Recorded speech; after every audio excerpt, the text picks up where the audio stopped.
Mes chers agents communaux de la ville des Abîmes, de la Caisse des écoles et du CCAS des Abîmes, que je préside, ces deux établissements publics. Je tiens particulièrement à vous informer de nouveau, comme je l'ai fait par voie au support papier et sur les réseaux sociaux, pour vous informer du fait que nous avons, malgré une grève somme toute marginale, nous avons continué nos travaux de concertation avec l'ensemble des 4 représentations syndicales, votre représentation syndicale, l'UTC, UGTG, l'UNSA, l'UACL, CGTG et les FPT, SATG.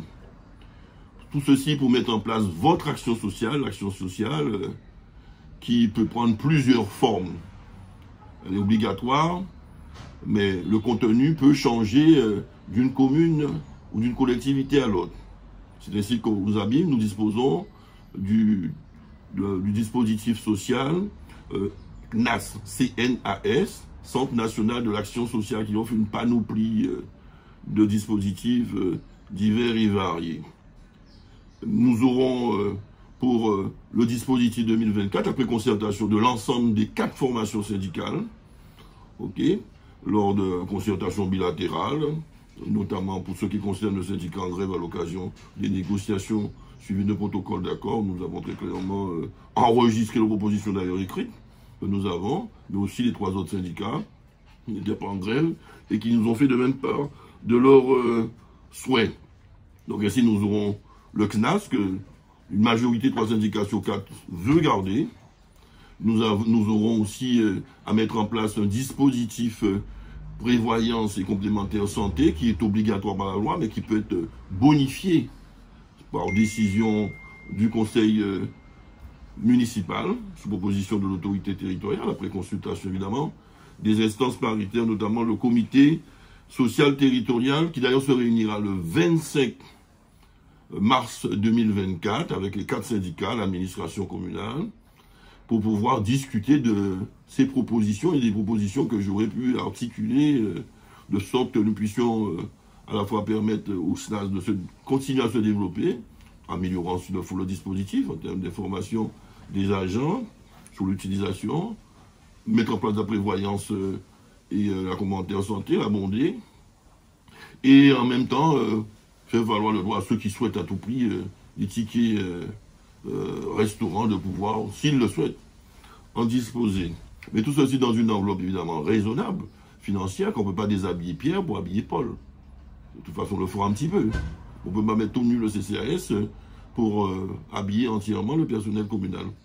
Donc il faut aussi ménager des moyens financiers pour abonder les besoins sociaux nouveaux au CCAS, ils sont importants, pour permettre à ceux qui n'ont pas les ressources dont nous disposons, nous, mais aussi les agents communaux qui généralement sont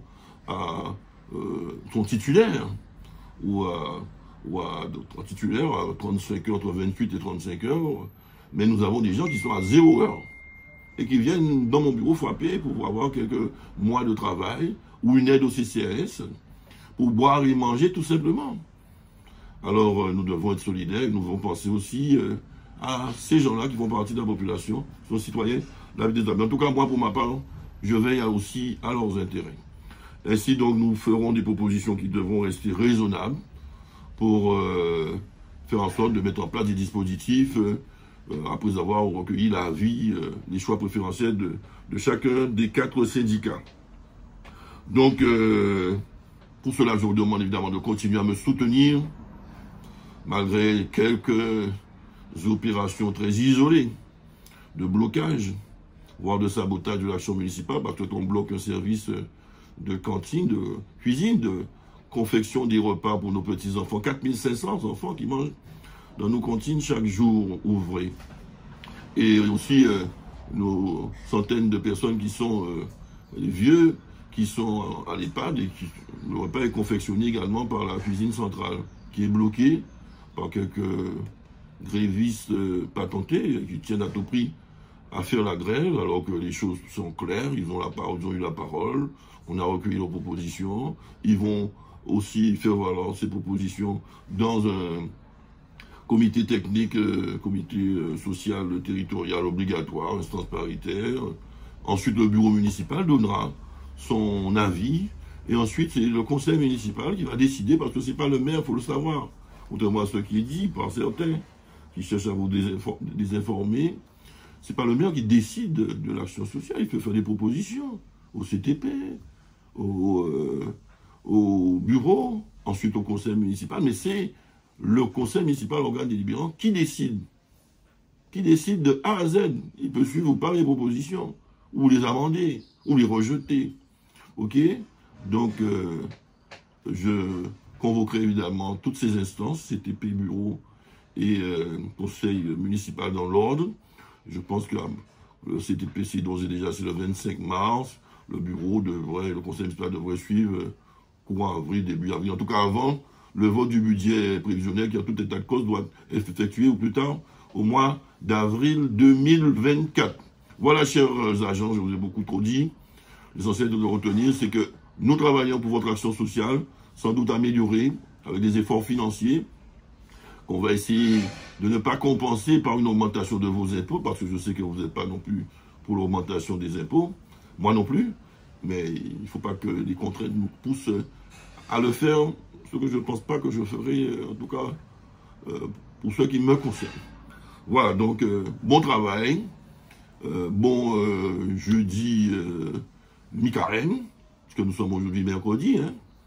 Et voilà, et dans la modération, dans la fraternité, l'amitié et l'amour auquel nous sommes toujours attachés, l'amour fraternel, l'amour pour pouvoir faire avancer les dossiers, et non pas quelques affrontements stériles, quelques égoïsmes de certains. L'amour, c'est aussi la solidarité, il faut penser à l'autre, et non pas qu'à soi.